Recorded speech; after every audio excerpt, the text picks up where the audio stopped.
নমস্কার বন্ধুরা, পিঠা রান্নাঘরে আপনাদের সবাইকে স্বাগত।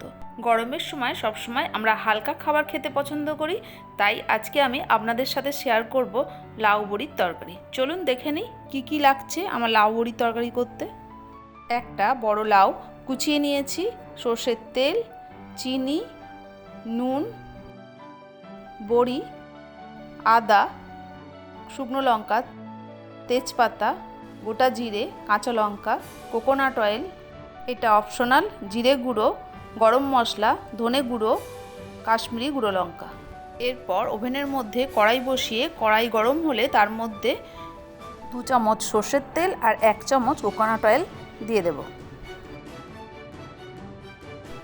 এরপর তেলের মধ্যে বড়িগুলো দিয়ে আগে ভেজে তুলে নেব। যখন বাড়িতে নারকেল থাকে না তখন আমি কোকোনাট অয়েলটা ব্যবহার করে থাকি, কারণ কোকোনাট অয়েলে নারকেলের ফ্লেভার পাওয়া যায়। আপনাদের কাছে যদি কোকোনাট অয়েল না থাকে তাহলে অবশ্যই নারকেল কোড়া ব্যবহার করতে পারেন। বড়ি ভেজে তুলে নেওয়ার পর যে অবশিষ্ট তেল পড়ে থাকবে তার মধ্যে আবারও 1 চামচ কোকোনাট অয়েল দিয়ে দেব। তেল গরম হলে তেলের মধ্যে দিয়ে দিতে হবে একটা শুকনো লঙ্কা আর 2টো তেজপাতা। কোকোনাট অয়েল না থাকলে সর্ষের তেল ব্যবহার করবেন। এই পর্যায়ে তেলের মধ্যে দিয়ে দিতে হবে 2 টিস্পুন জিরে।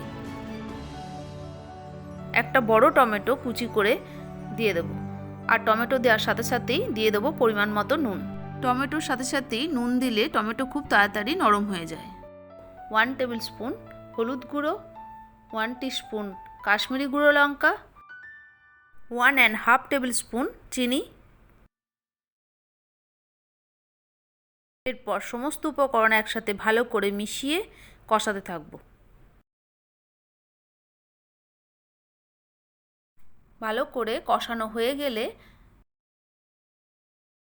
1 টেবিল স্পুন দিয়ে দিতে হবে আদা বাটা। আদা বাটা ভালো করে মিশিয়ে নিয়ে একে একে দেব 1 টিস্পুন গরম মশলা গুঁড়ো, 1 টিস্পুন জিরে গুঁড়ো, 1 টিস্পুন ধনে গুঁড়ো। সমস্ত মশলা ভালো করে কষিয়ে নেব। এরপর 2টো কাঁচা লঙ্কা ফাটিয়ে দিয়ে আগে থেকে ভেজে তুলে রাখা বড়ি অর্ধেকটা দিয়ে অর্ধেকটা সরিয়ে রাখব। বড়ি মশলার সাথে ভালো করে মিশিয়ে নেব। এরপর আগে থেকে কুচিয়ে নেওয়া লাউ মশলার মধ্যে দিয়ে দিতে হবে। গরমে হালকা রান্না করব বলেছি, তাই অল্প মশলা দিয়ে সব কিছু কষিয়ে পুরো একটা গোটা লাউ দিয়ে দিলাম। লাউ মশলার সাথে ভালো করে মিশিয়ে নিয়ে গ্যাসের ফ্লেম লো টু মিডিয়াম রেখে 10 থেকে 15 মিনিটের জন্য ঢাকা দিয়ে রাখলেই লাউ সেদ্ধ হয়ে যাবে। 10 থেকে 15 মিনিট পর ঢাকা খুলে দেখব লাউ সেদ্ধ হয়ে গেছে। এখন আবার নাড়াচাড়া করে আরও একটু ভাজা বড়ি ছড়িয়ে দিয়ে নামিয়ে নেব। এই লাউ বড়ির তরকারি যেমন ভাত দিয়েও খেতে অসাধারণ লাগে, তেমনি রুটি দিয়েও খেতে দারুণ লাগে। এই রেসিপি যদি আপনাদের ভালো লেগে থাকে তাহলে অবশ্যই আমার এই ভিডিওটিকে লাইক, শেয়ার, কমেন্ট করে দেবেন আর সাবস্ক্রাইব করবেন।